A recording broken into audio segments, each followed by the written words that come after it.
Bonjour à toutes et tous, merci à ceux qui ont pu nous rejoindre ce matin, malgré des agendas, j'imagine, compliqués pour les uns et les autres. Bienvenue à la cuisine du web, je m'appelle Nawel, je suis chef de projet événementiel à la cuisine.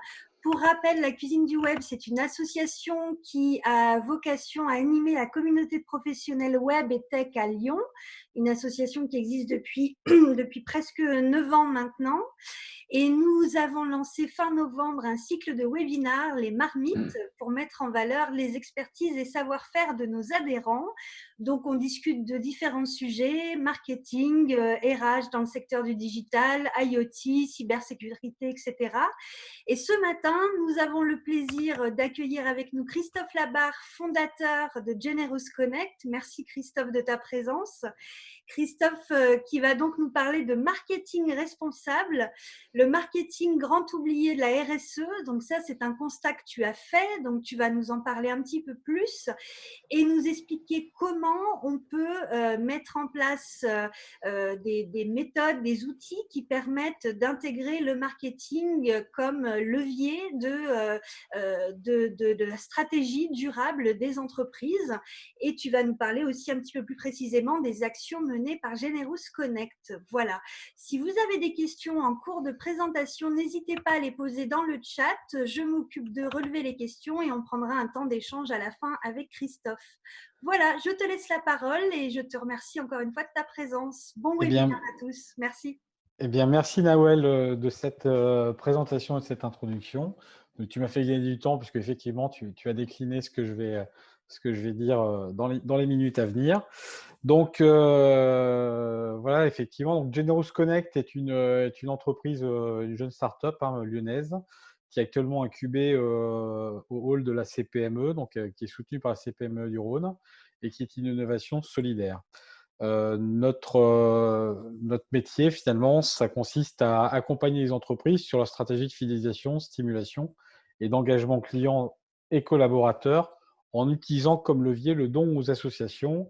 Et la raison d'être de notre entreprise est de soutenir les acteurs du bien commun en développant et en démocratisant de nouvelles pratiques autour du don aux associations par les entreprises et les particuliers. L'idée pour nous, c'est de faire rentrer le don dans nos vies personnelles et professionnelles au bénéfice des associations qui agissent pour une planète, pour une société et pour un avenir meilleur. Alors aujourd'hui, je vais aborder 3 points. On va faire un petit overview sur la RSE.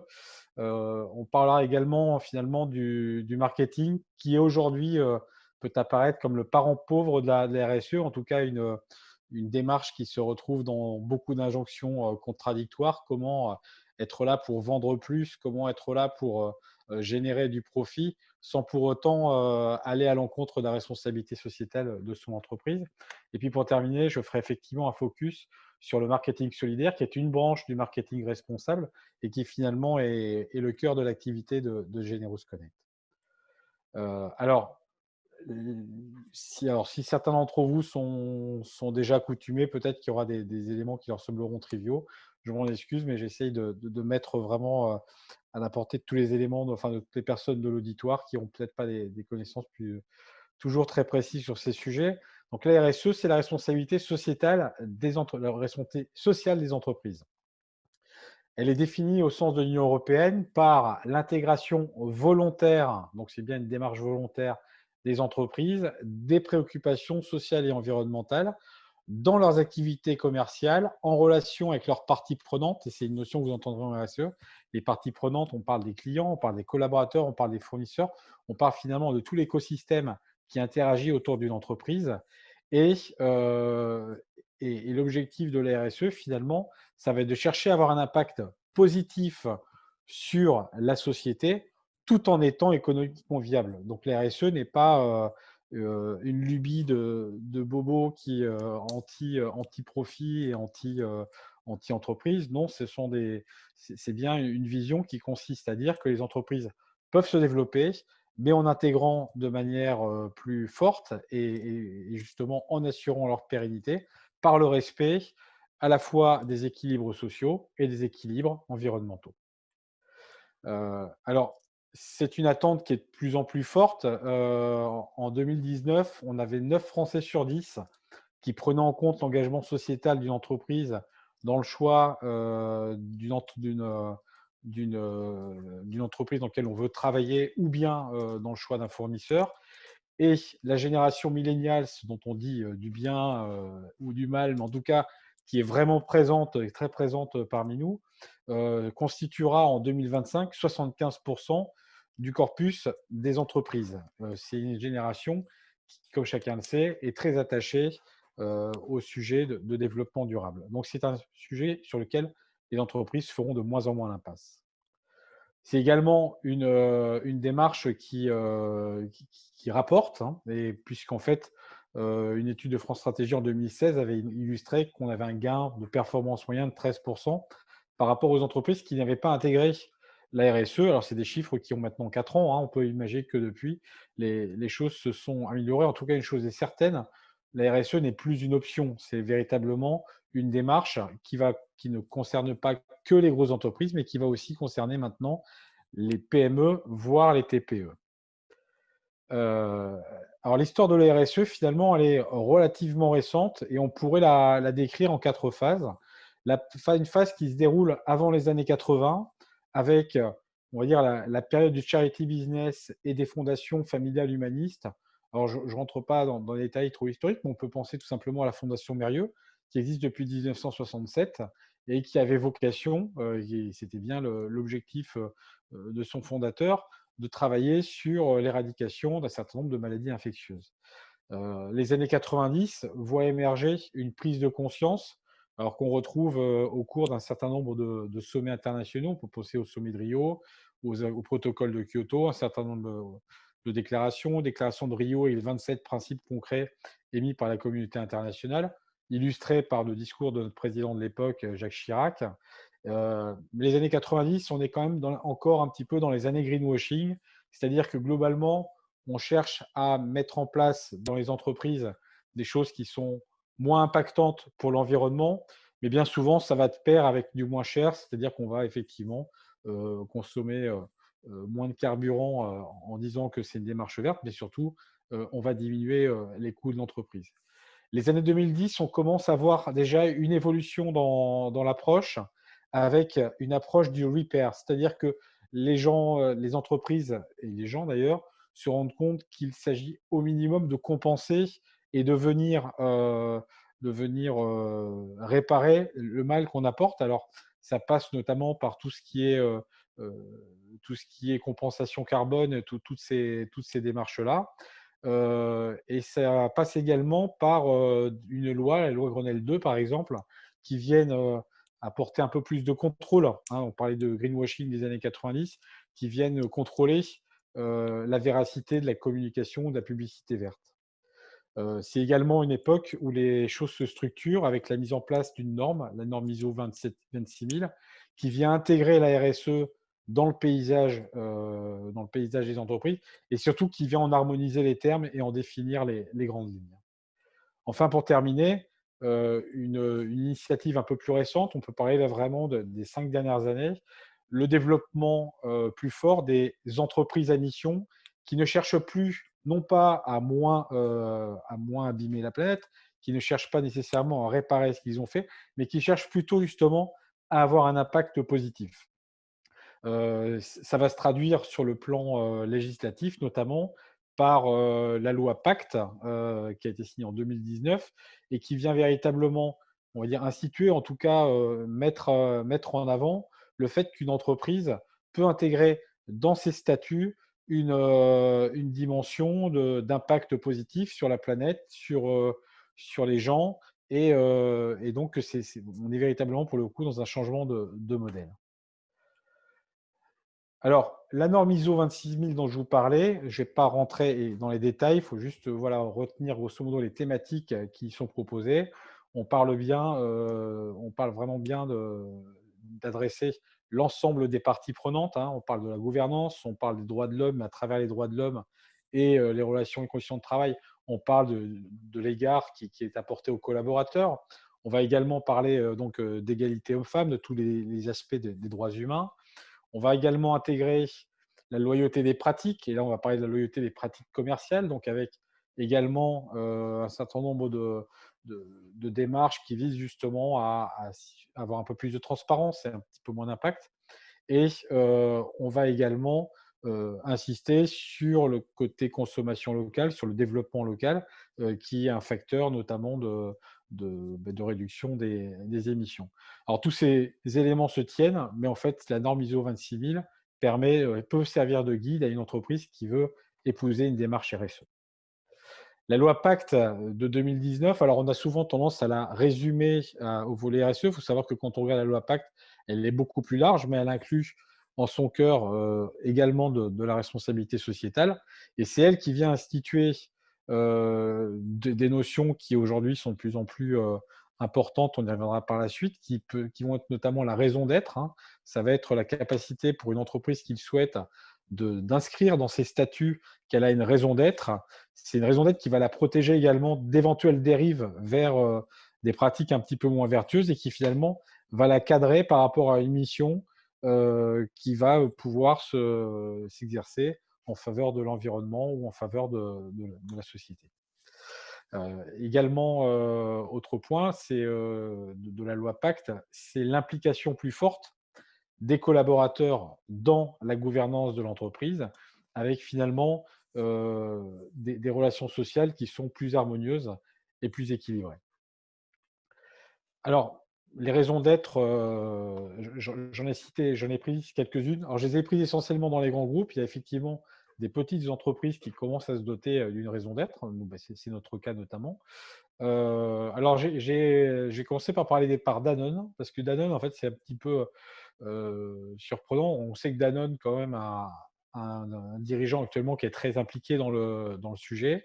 Et il faut savoir que la raison d'être de Danone date de 1919, avec l'objectif d'apporter la santé par l'alimentation au plus grand nombre. Alors, il se trouve elle avait été un petit peu perdue de vue et qu'elle a été remise à l'honneur, mais c'est peut-être une des plus vieilles raisons d'être existantes. Decathlon, lui, va bien évidemment insister sur son cœur de métier et sur le bénéfice du sport, avec cet aspect démocratisation du sport qui correspond pleinement d'ailleurs à l'image qu'essaie de renvoyer cette enseigne. Orange, bon, qui vient quand même d'un monde un peu plus récent, lui va travailler sur la responsabilité du monde numérique. Et la Maïf, comme beaucoup d'assureurs, va plutôt insister sur le côté care et l'attention portée aux autres et se doter de cette raison d'être. Alors, il faut savoir que toutes ces démarches de raison d'être sont finalement assez récentes. Orange, pour mémoire, on est ça fait 2-3 ans qu'ils se sont dotés d'une raison d'être. La Maïf aussi. Et toutes ces raisons d'être là, qui sont apparues sont finalement liées, en tout cas dans la mouvance de la loi Pacte. Alors, quand on a vu donc tous ces aspects-là et finalement ce mouvement de la RSE, je pose la question suivante, le marketing dans tout ça, avec une notion que je viens joindre, finalement, c'est le marketing responsable. En effet, quand on prend le bilan et quand on constate finalement les domaines d'activité d'une entreprise, alors on peut trouver de manière assez évidente, je n'ai pas dit facile à mettre en œuvre, mais je dis évidente, des pistes d'amélioration pour la plupart des domaines d'une entreprise. Les achats peuvent être plus responsables, la production peut être, on peut mettre en œuvre des solutions pour qu'elle soit moins impactante. La logistique, on a également en tête des solutions au moins pour en réduire l'impact. La finance responsable, le choix de banques ou de solutions d'investissement font également partie du paysage. La gouvernance, on en parlait tout à l'heure, qui associe plus les collaborateurs, fait aussi partie des éléments de la RSE. On trouve globalement des pistes, en tout cas pour agir. Il y a encore des domaines, alors la RH également fait partie du paysage, on peut trouver, avec des relations plus harmonieuses, on peut être aussi dans une responsabilité sociétale qui est assez, on va dire, évidente à mettre en œuvre. En revanche, quand on commence à parler marketing ou communication, même si la communication, on a déjà des pistes avec des supports de communication moins polluants, des supports, enfin des supports recyclés. Mais globalement, on se rend compte qu'on a encore des difficultés pour trouver des solutions concernant le marketing et la communication. Alors, sur la communication, on peut penser notamment à la problématique de la pollution digitale. Il faut savoir qu'aujourd'hui, l'émission enfin, la pollution numérique correspond, en fait, c'est le 6e État au monde à émettre du carbone. Donc, on est quand même pas sur une pollution anodine. C'est quasiment, on peut considérer que la communication digitale qui se développe encore, a un véritable impact et qui nécessite des réflexions. On peut aussi réfléchir à l'utilisation de certains canaux pour la communication. Alors, on peut penser à des canaux, à des utilisations de matériaux qui sont finalement pas recyclables, l'utilisation du goodies, tous ces éléments-là sont des choses qui ne sont pas nécessairement très impactantes. Mais là, on est sur des choses que tout le monde mesure bien. En revanche, là où il y a un vrai sujet pour moi, c'est le sujet du marketing. Parce que le marketeur, c'est quelqu'un qui est placé face à des injonctions contradictoires. Son job, c'est bien pour ça qu'il a été recruté, c'est de susciter l'envie de consommer et de générer du profit dans l'entreprise. Son job, c'est également, finalement, de travailler sur la collecte de données pour identifier les besoins des clients et justement anticiper ces besoins. Ça nous amène à quelques points de vigilance quand on prend les fameux critères de l'ISO 26001, de l'ISO 26000. Alors, on peut parler des droits de l'homme, on peut s'interroger sur les sujets de collecte de données, qui parfois sont pas faites de manière très très loyale. Sur l'environnement, en suscitant l'envie de consommer, ne risque-t-on pas aussi de susciter l'envie de jeter et l'envie finalement de consommer encore des ressources? Sur la loyauté des pratiques, ça me renvoie également aux collectes de données avec les sujets de cookies et de revente de données qui sont bien encadrés maintenant aujourd'hui par le RGPD, mais dont on peut se rendre compte que l'application reste encore très inégale. Et enfin, les questions relatives aux consommateurs, avec finalement la nécessité de vendre qui fait que peut-être que sur l'information qu'on délivre aux consommateurs, on peut être tenté de ne pas toujours être très, très, très transparent. Et grosso modo, l'équation, c'est si je veux vraiment atteindre mes objectifs, je peux avoir très vite tendance à m'éloigner de ces principes. Alors, l'objectif, finalement, ça va être peut-être de faire changer les comportements des consommateurs. Et il y a des choses qui se font. On pourrait avoir tendance à se méfier des mauvaises bonnes idées ou des bonnes mauvaises idées. Alors, je prends un exemple. Starbucks en 2014 qui vend un gobelet 1,50 € avec 30 centimes de remise quand vous passez en caisse. Ça n'a pas empêché Starbucks de produire quasiment 3,85 milliards de gobelets en papier en 2017. Le sujet qu'on peut avoir ici, c'est qu'un gobelet vendu à 1,50 € coûte, on s'en doute, ça vend beaucoup moins cher que ça, que les 30 centimes de remise finalement vont s'appliquer uniquement à des clients fidèles et donc que là, quelque part, on est sur une démarche qui va consister finalement à vendre des gobelets finalement presque au-dessus de leur prix, pas nécessairement à stimuler la réutilisation et, on est l'objectif, en tout cas manifestement, n'a pas été atteint quand on mesure le nombre de gobelets. Alors qu'à côté de ça, il y a des démarches très simples qui commencent à se développer, telle la consigne, dont vous acceptez de payer un petit peu plus cher, mais finalement, vous adressez tous les clients. Donc déjà sur la question des démarches qui vont consister à- à faire du marketing un peu plus responsable, on va pouvoir essayer aussi de prendre comme critère d'essayer de démocratiser les usages et de faire changer les comportements, et de faire vraiment changer les comportements d'un maximum de monde. Deuxième point aussi, faire changer les comportements et maximiser les profits. Bon, je prends Back Market, je pense que vous avez tous en tête ce site-là qui se développe et qui fait de très très belles fêtes de Noël. On a bien compris aussi, les gens sont mûrs maintenant pour passer à des choses différentes, donc avec du matériel recyclé. Campagne aussi qui me semble intéressante parce elle a deux aspects qui me semblent clés dans le marketing responsable. Ça va être d'un côté le côté marketing solidaire qui va consister à associer un achat donc d'un produit à une soupe qui va être offerte à une association caritative. Donc là, on a finalement qui va vraiment dans le sens du partage et qui va donner du sens aussi aux achats aux consommateurs. Et puis une deuxième démarche, et vous avez peut-être vu les publicités télé qu'ils ont fait récemment, qui consiste à avoir écouté leurs clients, à avoir écouté leurs besoins d'avoir des choses un petit peu plus saines et finalement de rebondir sur cette écoute client et d'en faire un argument marketing pour justement montrer qu'ils ont fait évoluer leurs produits. Ça, c'est une démarche courageuse parce que quand vous voyez leur publicité actuellement et que vous entendez dire qu'il y a quelques années, ce qu'ils vendaient n'était finalement pas du tout à la hauteur, c'est quand même assez courageux. Tout ça pour revenir un petit peu au marketing mix et vous dire que finalement, l'objectif du marketing responsable et les quelques clés qu'on peut activer pour tirer profit d'une posture plus vertueuse, ça va être, dès la conception du produit, d'essayer d'évaluer l'impact social environnemental de ce que je veux vendre à la production, à l'utilisation et après l'utilisation, et de trouver des leviers et de réfléchir aux leviers qui vont faire changer les comportements. On a vu tout à l'heure des exemples qui le faisaient. On peut également penser, alors ça c'est aussi une stratégie d'innovation, on peut aussi faire émerger de nouveaux besoins. Donc on peut répondre à un besoin déjà exprimé par les consommateurs, ou bien leur faire émerger le besoin d'avoir des produits plus vertueux. Le point aussi qui me semble clé dans le marketing responsable, c'est le fait de démocratiser les produits vertueux. On a pendant longtemps, en tout cas sur ces dernières années, pu observer des produits qui étaient des produits verts, qui étaient plus chers que des produits non verts dans la même gamme de services.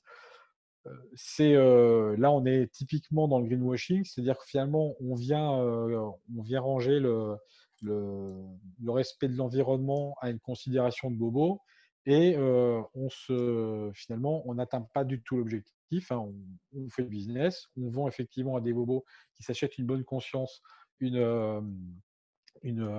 finalement une posture qui fait du bien à leur ego, mais on continue à entretenir des gens qui ont un peu moins les moyens sur une consommation qui, elle, est moins vertueuse et qu'ils ne peuvent pas s'offrir. Enfin, dernier point, toujours dans le marketing mix, c'est de veiller à avoir des canaux de communication qui soient cohérents. On parlait donc tout à l'heure des différents supports, et de faire valoir les atouts environnementaux et sociétaux de son produit avec sincérité. Il s'agit effectivement peut-être aussi, dans la promotion qu'on va faire des produits, de bien mettre en avant le bénéfice environnemental et sociétal de son produit pour que le client soit capable potentiellement de payer plus cher et en tout cas que le client comprenne bien le bénéfice. Alors, c'est très perturbant parce que je n'ai pas de retour. Est-ce qu'il y a des questions jusqu'ici, Nawel? Parce que je parle face à ma présentation. Pas pour Nawel? le moment, pas pour le moment. N'hésitez pas, Mm. Florence, Véronique, si vous souhaitez partager des interrogations, s'il y a des choses pas claires dans le chat, je suis là pour relever les questions. S'il y a des choses, je t'interromps. D'accord, ok. Donc là, j'ai essayé sur ce slide de vous synthétiser finalement ce que j'appelle les facteurs clés du marketing responsable. C'est le premier point, c'est vraiment l'implication des clients dans les choix. On a une population aujourd'hui qui est de plus en plus ouverte. Vous voyez tout à l'heure qu'il vraiment il y a une vraie prise de conscience. Donc, le fait de donner la parole aux clients et pas nécessairement de leur faire attendre, de définir leurs attentes par rapport à un produit, mais surtout peut-être de se mettre de plus en plus à l'écoute de leurs valeurs. Euh, le sujet n'est pas nécessairement, on ne va pas réinventer certains produits, on peut juste demander aux gens, est-ce que vous voulez un produit qui pollue moins, un produit qui a une utilité sociale plus importante? Est-ce que vous êtes prêt à aller sur du produit recyclé? Tout ça, ce sont des questions et des réflexions qu'on doit faire émerger et qui peut venir de la parole qui a été donnée aux clients. Et là, je m'appuie par exemple sur l'exemple de Liebig, qui en est la parfaite illustration. Également, ça va être de vendre ce que les clients attendent. Alors, il est inutile d'arriver en imposant finalement des produits plus verts ou des produits qui correspondraient pas aux attentes. Donc vraiment, l'idée, c'est dès le début de partir de la première étape pour vraiment répondre à cette attente et à partir de là, de rentrer dans une phase d'éco-conception et de réflexion pour délivrer le produit le plus vertueux possible. Le point aussi qu'on va voir à ce moment-là, ça va être, et ça c'est un véritable renoncement, et les retours qu'on aura des clients seront des aides également pour défendre cette position, notamment face à une direction commerciale. Ça va être de renoncer à des produits moins vertueux. Hein. La question de se dire, oui, on a un produit qui est pas cher, qui se vend bien et qui est un peu notre produit vache à lait, on n'a peut-être pas nécessairement envie de s'en séparer. À partir du moment où vous avez pour vous des insights clients qui vous précisent bien qu'ils ont des attentes fortes par rapport à ça, il est plus facile de faire évoluer également les entreprises en interne sur ce sujet-là. Enfin, le dernier point, c'est d'avoir une politique de prix et de promotion cohérente avec des prix qui doivent être incitatifs et non pas cantonner les produits responsables à, euh, à des produits de luxe. Christophe, on a une Oui, petite remarque aussi, si on a oui, le temps d'entrer dans un petit débat oui. là-dessus. Mhm. Euh, euh, on nous dit un prix plus élevé pour les produits vertueux est dû au coût de production, à la nécessité de rémunérer correctement tout le monde, financer les labels, etc. L'association que tu faisais tout à l'heure d'associer prix élevé et bobo a fait un petit peu réagir.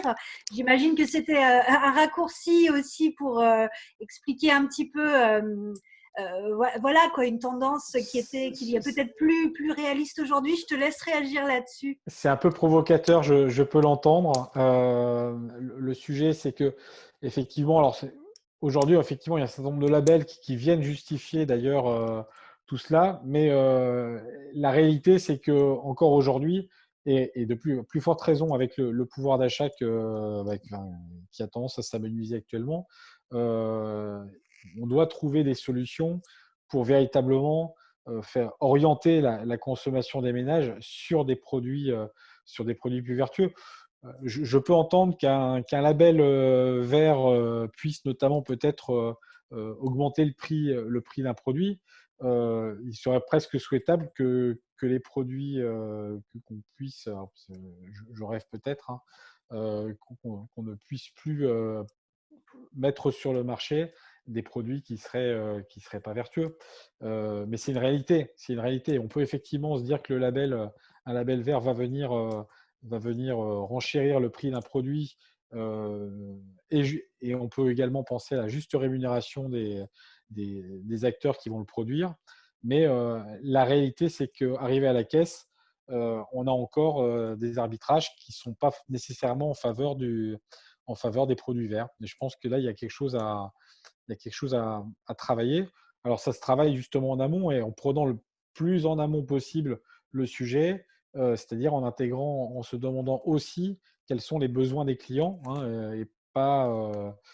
Mais j'entends. Enfin, je sais, c'est un sujet. Hein, le sujet du prix reste un sujet, mais en tout cas, ça fait partie de l'équation qui fait qu'aujourd'hui, les marketeurs qui sont confrontés à cette transition et à cette nécessité de transition sont un peu mis en difficulté. Hein.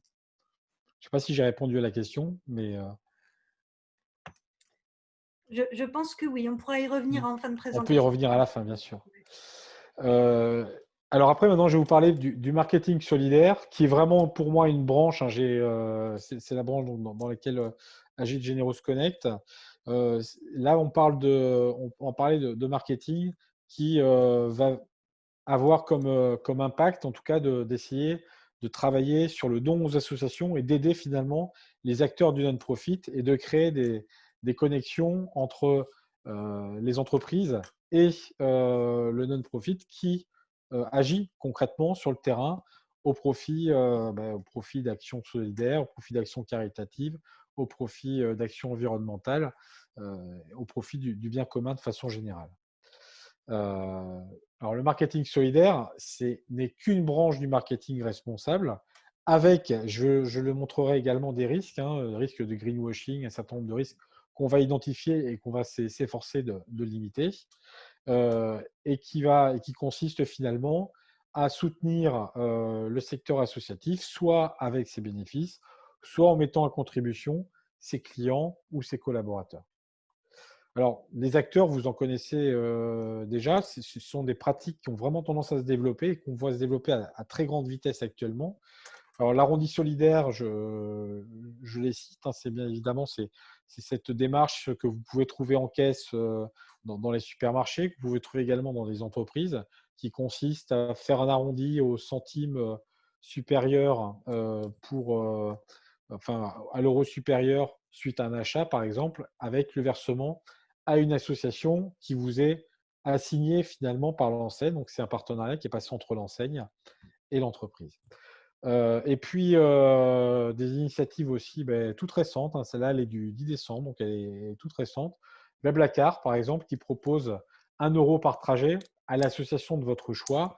Alors, dans la réalité, l'association de votre choix, là, on est limité à 3 associations qui, en fin d'année, vous allez recevoir un choix pour sélectionner l'association à laquelle vous voulez faire des dons. Donc, ce sont des démarches qui ont tendance à se développer.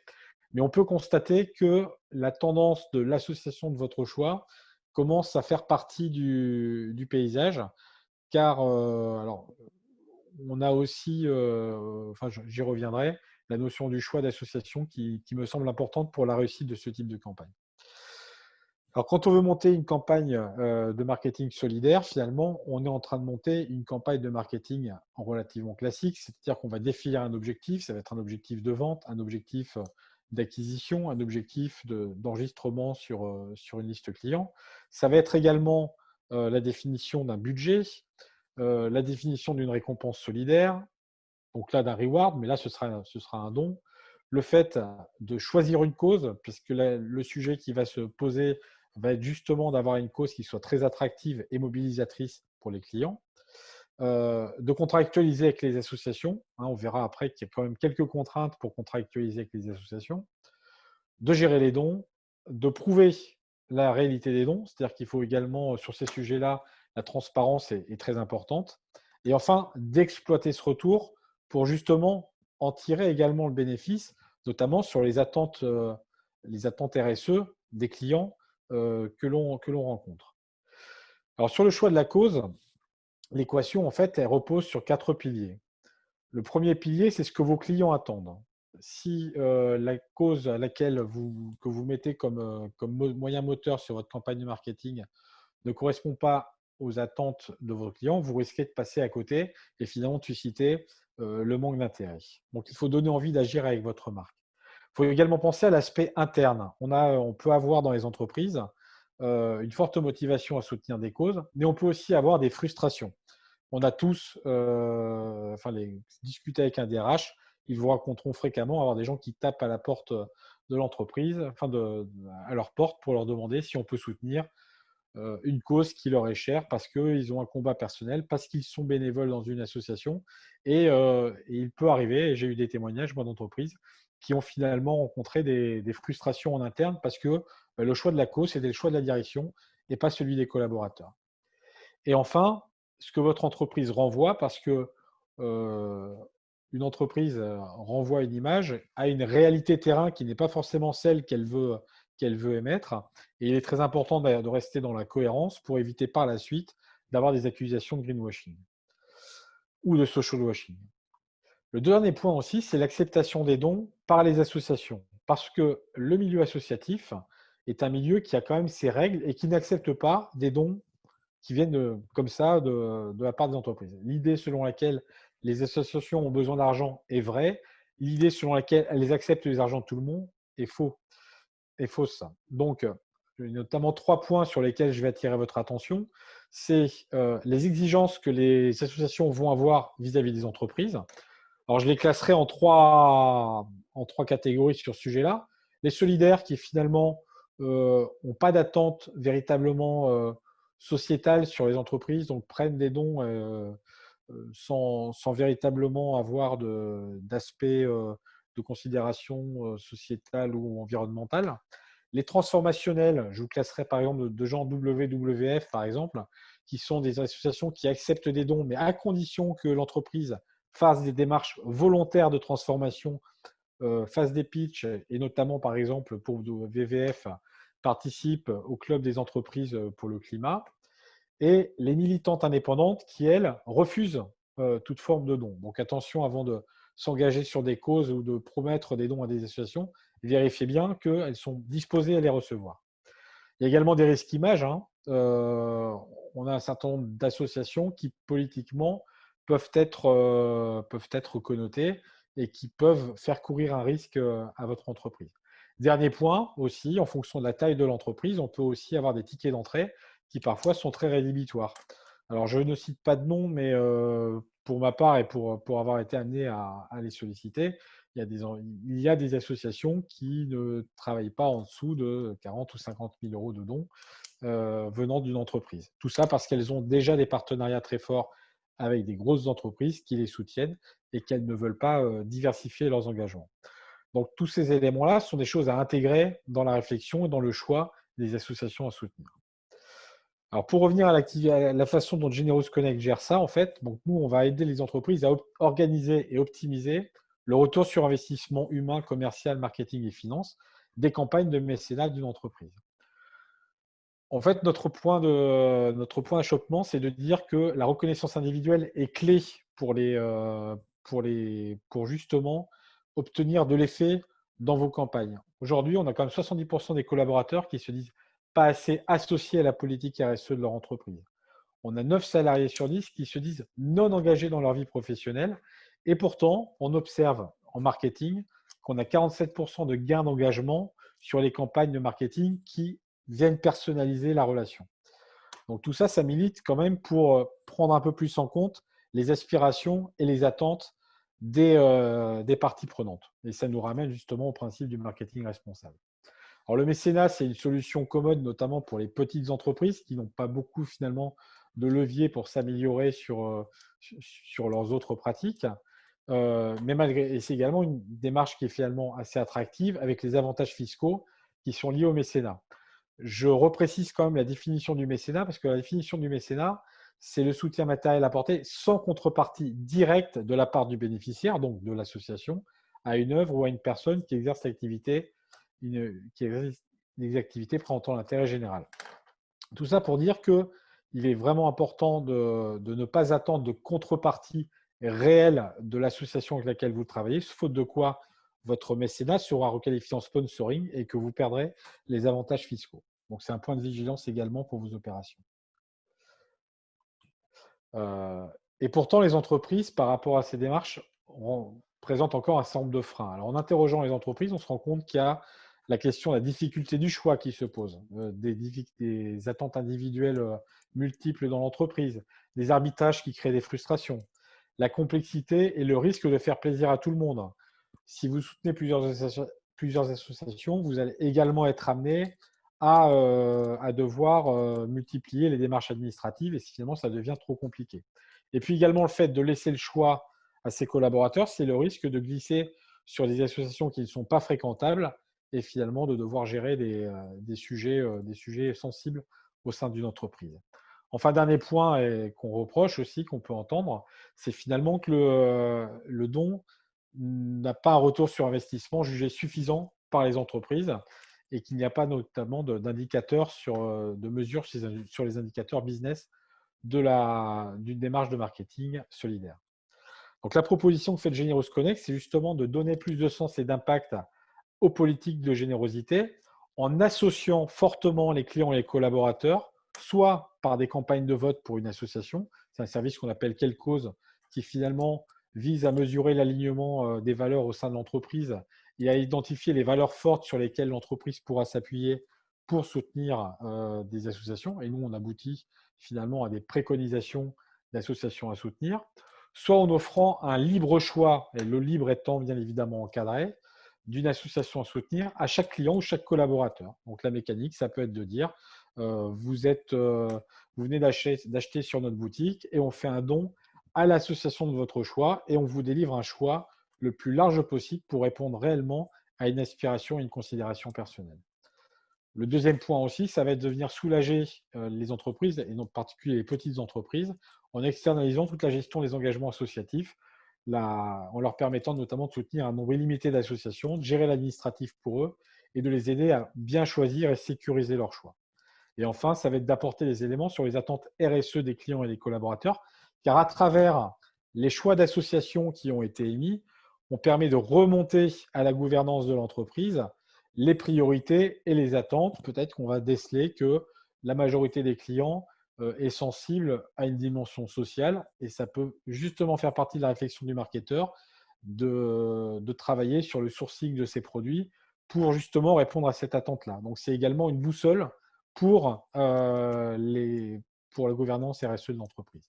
Donc, l'entreprise, finalement, va y gagner des clients et des collaborateurs plus impliqués, va gagner du temps, va gagner un contenu associatif clé en main et des réductions d'impôts et plus de ventes, puisque justement, on va avoir une meilleure adhésion globale, donc avec un impact financier, et va aussi disposer d'une veille sur les attentes RSE de ses clients, ce qui permet justement de travailler sur ce dispositif d'amélioration continue des pratiques.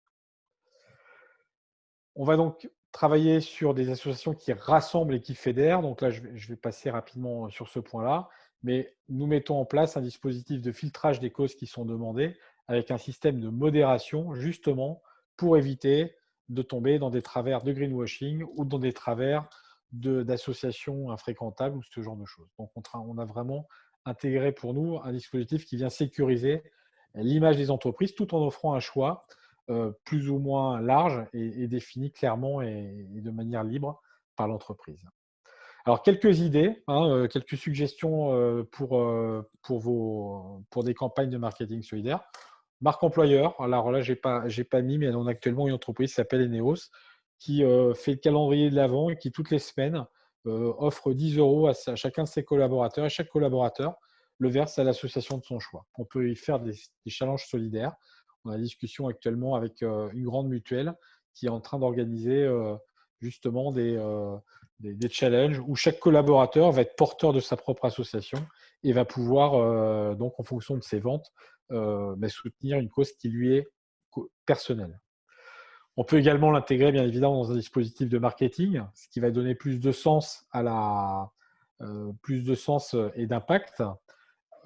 Faire par exemple des questionnaires solidaires, organiser des ventes solidaires et à chaque fois rajouter ce petit supplément de motivation qui consiste à donner à l'association de son choix, à rester vraiment sur la possibilité de vivre ses valeurs personnelles à travers ce mode de consommation.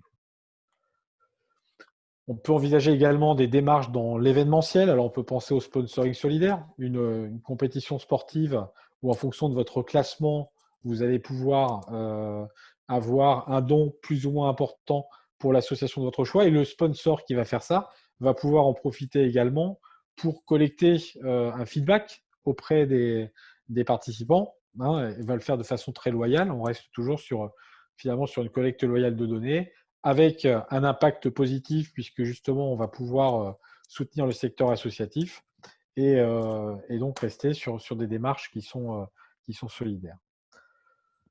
Autre possibilité, collecter de la donnée aux participants à un événement. Alors, ce que je vous inviterai à faire à l'issue de cette présentation, c'est venir sur notre site. Vous pourrez donner votre avis sur le concept de Generous Connect et en contrepartie, nous vous reverserons un don de 4 € à l'association de votre choix. Et ce sera une démarche qui ira à l'association que vous souhaiterez soutenir.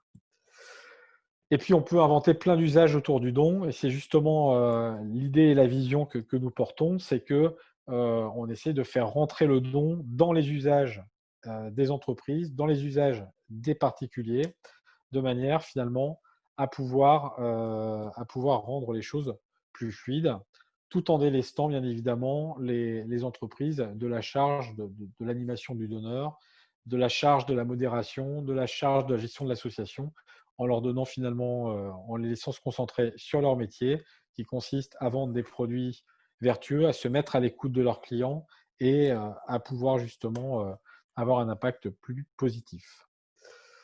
J'en ai terminé. Je suis à l'écoute de vos questions et de vos réactions. Merci beaucoup, Christophe, pour cette présentation ce partage, c'est le fait que tu nous aies aussi recontextualisé un petit peu l'historique de la RSE. Je pense que c'était aussi intéressant pour tout le monde. Et merci pour ces solutions présentées, notamment au travers des actions de Generous Connect. On a une petite question, remarque aussi, un peu liée à ce que tu nous as présenté déjà tout à l'heure. Ne pensez-vous pas que beaucoup d'entreprises lancent des actions solidaires de façade pour redorer leur image uniquement? Donc toujours un peu cette défiance qui est partagée par beaucoup de consommateurs ou de salariés, etc. Donc, je pense que c'est justement ce que tu essaies de travailler avec Generous Connect en allant plus loin dans le sens des projets partenariaux que vous mettez en place. Voilà, qu'est-ce que tu aurais à redire là-dessus? Très clairement, le sujet clé, c'est la confiance. Alors, c'est aussi pour ça que, par exemple, dans les préconisations, nous, on agit aussi en tiers de confiance. L'idée pour nous, c'est justement de pas… Enfin, si vous avez une entreprise qui vous dit « moi, je ferai un don d'eux » et que vous n'avez avoir aucune trace, aucune vérification, aucun contrôle de la véracité de ce don, déjà, la confiance commence un petit peu à s'amenuiser. On a un vrai sujet aussi, effectivement, de greenwashing ou de bonne conscience, d'où le fait, justement, d'essayer de… Et c'est en ça que la personnalisation, justement, de la cause, enfin, qu'on la positionne dans une démarche plus large, c'est que ce qu'on souhaite, nous, c'est que la façon dont les clients vont se positionner par rapport au choix des causes serve de feedback au service marketing pour avoir finalement des tendances. J'ai eu une discussion assez intéressante avec un marketeur qui était ravi de pouvoir dire c'est génial parce que, bon, d'une part, on fait une belle action, on soutient des assos et franchement, c'est quand même plus sympa que de faire des promotions sur des prix. Là, on est sur quelque chose qui est sympa et qui a un impact. Mais en plus de ça, le retour que je vais avoir sur les causes qui auraient été finalement votées à travers leurs dons par mes clients va me donner du biscuit pour aller voir la direction et pour mettre à l'honneur et pour pousser des produits qui correspondent à des attentes clients. Et aujourd'hui, en fait, ce qui manque, ce sont les canaux pour interroger ces clients et pour leur demander ce qu'ils attendent réellement. Et là, on ne parle pas d'une enquête de satisfaction, d'un sondage. On parle véritablement de gens qui ont acheté et qui font valoir les causes auxquelles ils sont attachés. Donc, on essaye, ça fait partie effectivement de notre démarche, d'essayer d'éduquer les entreprises à faire du marketing solidaire, non pas un alibi, mais véritablement un levier pour percevoir les sensibilités de leurs clients et s'améliorer. C'est un beau projet. Merci Christophe, vraiment en tout cas de ta présence et de ce super webinaire qui sera donc rediffusé en replay sur la chaîne YouTube de la Cuisine du Web dès demain. Donc n'hésitez pas à le partager à vos amis, collaborateurs qui n'ont pas pu être présents avec nous ce matin. Je vous invite aussi bien sûr à aller jeter un œil au site internet de Generous Connect et donc le contact de Christophe indiqué juste ici si vous avez plus de questions, des projets en cours autour desquels vous souhaitez discuter. On enchaîne à 11h15 avec une autre marmite sur un tout autre sujet, l'intrapreneuriat en entreprise comme levier d'innovation et d'implication des collaborateurs. Merci encore Christophe, merci beaucoup. Merci à vous. Écoute, au plaisir de te revoir à une autre occasion en tout cas. Et merci à tous nos participants, merci beaucoup. Merci à vous tous.